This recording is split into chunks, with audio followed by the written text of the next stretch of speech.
Labą dieną, mano vardas Jūratė. Noriu Jums priminti mūsų susitikimus pavadintus Senos plokštelės. Šiandien pakalbėsim apie ansamblį Nerija. Dabar papasakosiu trumpai Nerijos ansamblio istorijas. 1970 metais įkurtas Nerijos ansamblis. Daugelio požiūrių pranoko visus savo kolektyvus, bendražygius, konkurentus. Turėjusis populiariosios muzikos kalbą masėse atskleisti socializmo ir nuotaikas ir tiesas.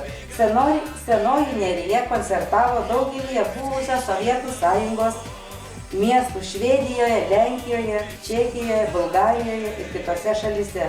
Šiame ansamblyje savo kūrybinį kelią pradėjo bei tęsė Stasys Povilaitis, Liutauras Čeprackas, Antanas Čapas, Simonas Domstovas, Birutė Petrikytė, Vygantas Keliauskas, Vitalijus Pauliukas, Edmundas Kučinskas, Laima Žemaitytė, Roma Mačelytė, Džordana Butkutė, Rolandas Janavičius. Nerija į savo kūrybą sėkmingai įpina lietuvių liaudies muzikos lobyną perlus, sujungdama juos su nuotaikingomis šiuolaikinėmis spalvomis, šokių ritmais, pateikdama visą tai santūrę bei solidžią sceninę išraišką.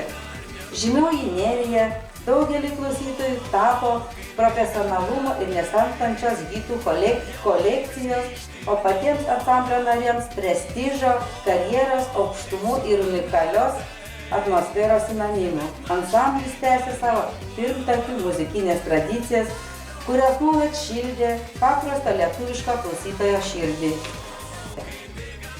Šių dienų jaunieji dainininkai veržėsi į atlikėjų atrankas į muzikinius realybės šou, galinčius atverti kelią į sceną.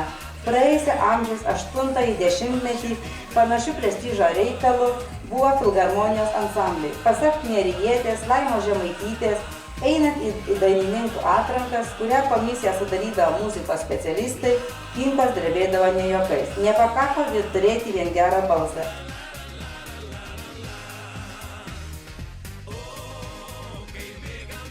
Dabar trumpai apie Stasį Povilaitį.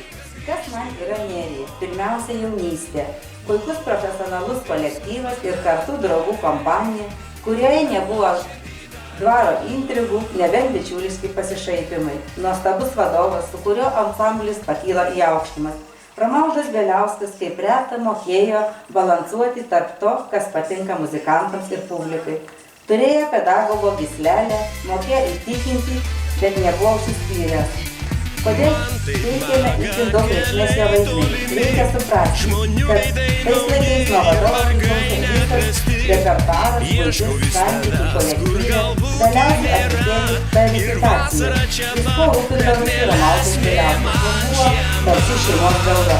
Visa tai lėmė, kad Nerija tapo itin populiari ir uždėdavo koncertą kiekvienam prie ansamblio prisijungusiam atlikėjų ir muzikantų.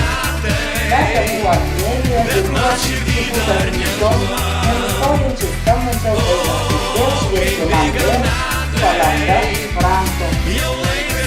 Ačiū, kad išklausėte, lauksiu bibliotekoje mūsų susitikimo. Bet man širdį dar neruduo.